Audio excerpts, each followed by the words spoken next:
Yo guys, welcome back to my channel. If you've not done already, click the subscribe button and follow me on all my social media platforms. Links are in the description box below. I'm still amazed of what happened the other day. I wasn't expecting it to be a good card, but it is probably one of the best cards that we've seen probably of the year in terms of just action, excitement, and then the word wow. Listen, I said this the other day, yeah. The word wow has been used so much times. It's unreal. It's probably trending. That's how, and I'm still gobsmacked over the other day, but today it's sort of like a hot topic video where I'm talking about David Benavidez. He's open to fighting Canelo Alvarez. I'm glad I'm hearing this because for me, that's who I would prefer Canelo Alvarez to fight next. Probably at 168. 168 for Canelo. I think he's cleaned up the whole division in terms of unifying it and becomes undisputed.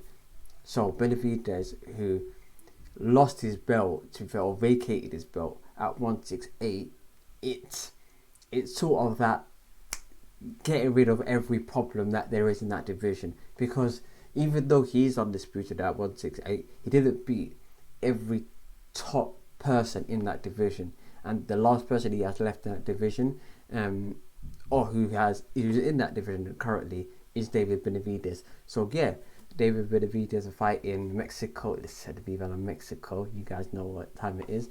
For me, I'd have that next year. Cinco de Mayo. I think I heard something about Canelo taking a long layoff, or a little bit of a layoff to because he's been boxing how many times? 4 times in the last 11 months or something. So he needs a little bit of a break towards the end of the year, and if he starts camp maybe January, February, he could definitely make it for Cinco de Mayo weekend, which is probably going to be his next fight.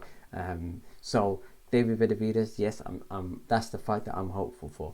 Obviously it's Canelo's decision, but that's the one I'm really looking forward for. Some people say Beterbiev.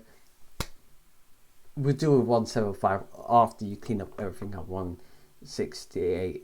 Some people say go back down to 160. If you go back down to 160, you can't jump up to 175. It's just one or the other. That's in my opinion.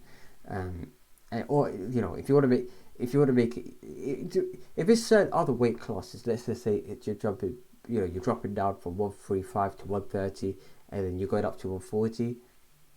I could kind of get it. Like I could kind of like, all right, cool.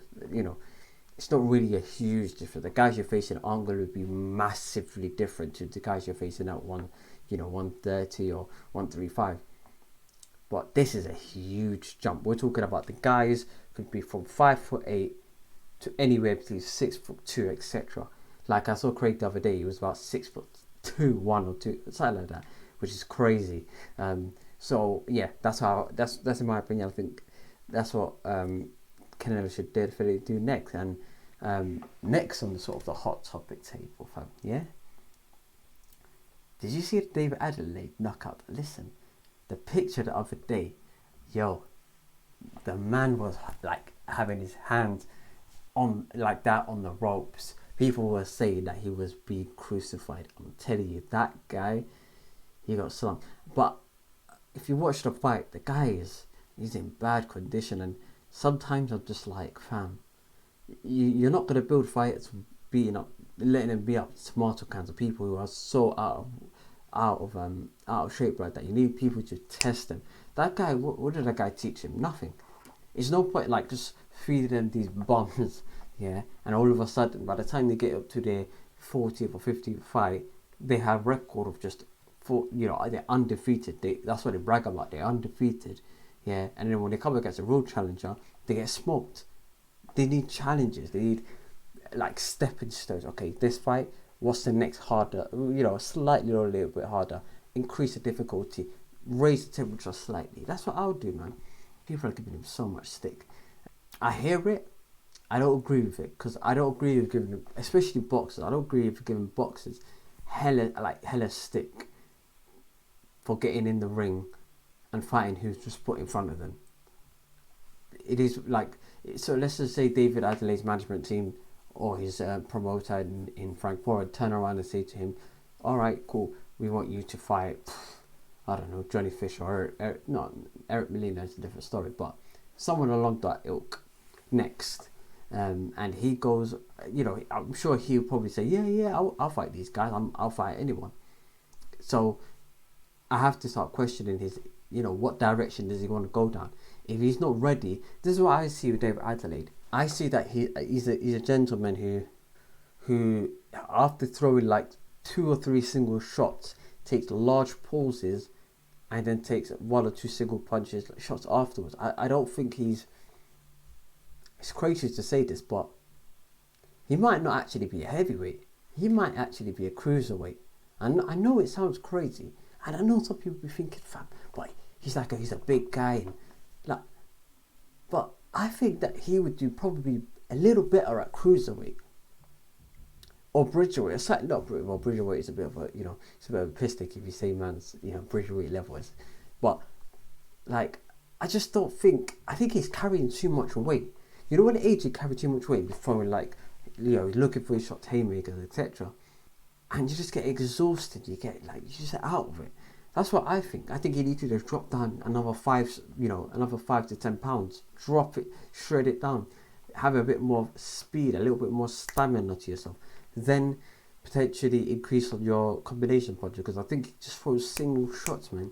And he needs to hone in on a particular style. Is he going to be a body shot puncher? Is he going to be a great hooker? Or is he going to be having an amazing jab? I think he's just a little bit rough around the edges and a little bit on the heavier side. Personally, I think a little bit more conditioning will do him wonders. But that's my opinion of David Adelaide. Let me know what you guys think in the description box below. Last topic, okay? Liam Williams versus Chris Eubank. I know this was sort of announced last week, but I didn't get a chance to speak about it, so I'm speaking about it now. How do I see? Firstly, is that a good fight? Yeah, I think that's probably the best fight for Chris Eubank Jr. Although, this is where we have a little bit of a dilemma. Chris Eubank of the old probably would have beat Liam Williams with ease. This version of Chris Eubank Jr., I'm not too sure. He's in between a few styles. Do you know what it is? Do you know when you have like a soup, yeah? Or like a bit of like a broth, and you taste it. It doesn't taste nasty, but it's a bit fun. There's a fun twang to it, yeah? And you can't pinpoint it down to one specific thing. You can't say, raw, too much lemons, too much salt, not enough, a bit undercooked, a bit overcooked. You can't put it down to one little thing. It's a combination of a few different problems, and that's what's cocktailing this a bit of a funny taste. But it's not a disgusting taste that you spit out of your mouth and you say, wow, this tastes like feces. It's one of them, not too sure about this one for me. You know what I'm way there? And Chris Eubank Jr. is one of them dons. Okay, I think he's very much in between a whole heap of stars. I think Roy Jones Jr. I don't want to judge Roy Jones Jr.'s training regime on the basis of Chris Eubank Jr.'s results, because Chris Eubank Jr., in my opinion, has shown over the last couple of years that him and coaches are not really compatible. And so when I'm watching these two individuals, and yes, he's listening less, what's coming out of the camp is a lot more positive in the sense whereby we're hearing him be more coachable. I'm not sure whether that's reflected in the actual performances, because I'm seeing him. I think what they're trying to do is make Chris Eubank Jr. into another Roy Jones Jr. But the problem is that his best attributes? Because he's got a great chin, he's got a good engine, might not have an explosive power, but he has slight little concussive power where it's just repetitive bangs, and that kind of like wears you down over a period of time, sort of like flattens the tires but doesn't smash up the wheel, if that makes sense. So Chris Eubank Jr., I would say look for another trainer, but I'll analyse it after the Liam Williams fight, because I think the Liam Williams fight would demonstrate how far or how good the training is. Because there are some trainers that straight away you get an instant impact You learn about their style straight away into the Impact. There are other trainers that it takes a little bit more time for everything to be a bit more settled. It's a bit like football. Jurgen Klopp took about a couple of 3-4 years to be in a position where, right, he's in, his team are a championship team. But Tuchel comes in like 6 months and they win the Champions League. It's one of them ones. Like some people, or let's just say Sam Allardyce hops in the scene 2 minutes ago, and all of a sudden, his team are just sort of low block, defensive, etc. It's just this. Maybe I'm treating a little bit harshly. Okay, we'll give him one more goal with regard to the Lee Williams shot or against that fight, and that's happening in December. I think there's a few good fights in December. I think this one clashes with another fight, to my understanding, a matchroom fight, I think. So we'll see this fight. We'll evaluate this fight. Who do I think is going to win? Based on what I'm hearing now, I think Liam Williams will probably win. But it's a very difficult circumstance to see, because the last opponent was a really cooperative with Chris Eubank Jr. He's running around the ring. He was a little bit negative, so you can't really base it on that. But overall, this is a good fight. I think he was saying stuff like, I'm listening to Roy Jones Jr.'s songs whilst training, which is crazy. Like, what other in any sport, what other trainers releases songs? I'm just thinking, what trainers release songs? You're not gonna have to let me know. Wait, did the England team? I think the England team in '96 released a tune, but that was, I think that was pretty much almost the whole team. But I don't think that was with the coaches. I don't think that was with Venables. So let me know, because I'd like to know. I'd like to find out.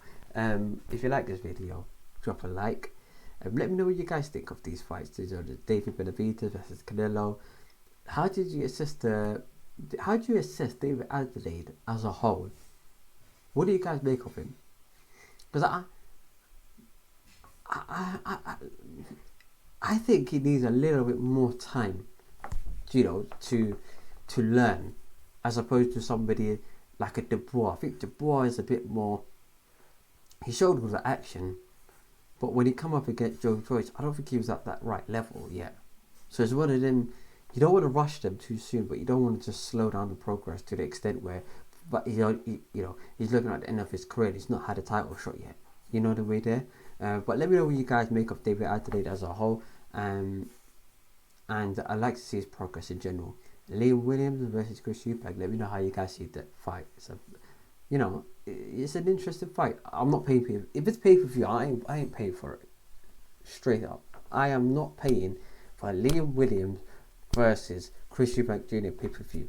I'd rather just listen. I'd rather watch Netflix. I'd rather watch a movie or something. I think it's going to be Christmas time around that time. Home Alone will be on, bro. Big man thing. I'd rather listen. The Nightmare on Elm Street. I don't think that's a Christmas movie. Nightmare on Elm Street. I can't remember what that movie was about. Golden Compass. No, that's not a Christmas movie. What's the one that? Polar Express. That's the one. That is. I was thinking. What? Anyway, like, I'll watch a Christmas movie instead of this thing. Yeah. If this goes on £15, like, big man, I'm using that money for a takeaway and I'm watching Netflix. It is what it is, man. But peace, love, prosperity, guys. Thank you for watching this video. I'm gonna catch you in a bit. Peace.